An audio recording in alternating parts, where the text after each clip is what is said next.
So what's up mga idol? Welcome back to my channel. So ayan, for today's video, ito nga pala yung aking merienda mga idol, ang shawarma. So ayan po mga idol, tingnan nyo, napakasarap po ng ating merienda for today, shawarma. So binigay naman ito mga idol ng aking boss. Ayan, salamat po sa aking boss na palaging nagbibigay ng aking merienda sa oras ng aking duty. Ayan, thank you boss and thank you God. So ayan mga idol, tingnan nyo, napakasarap talaga ng shawarma na ito. Ayan oh.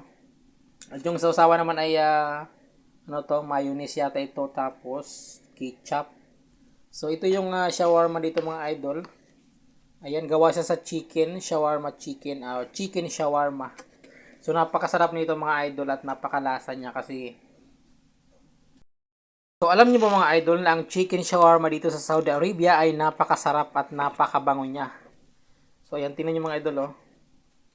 Yan po yung laman niya. Chicken shawarma. Napakasarap oh. Bango.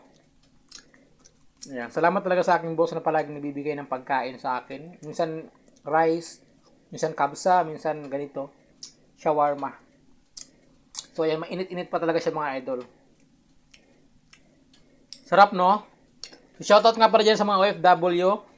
Lalong-lalo na sa OFW dito sa Saudi Arabia na nakakakain na ng chicken shawarma or ng Saudi shawarma. So napakasarap talaga niya, di ba? Thank you for watching po mga idol, at huwag po natin kalimutan mag-follow kang idol Cap, at syempre mag-subscribe sa aking YouTube channel. So ang aking YouTube channel nga pala mga idol ay Bisayang Dax TV. So ayan. Thank you po sa mga nanonood ng aking video, kahit hindi siya kagandahan, pero at least naipapakita ko sa inyo yung aking mga video.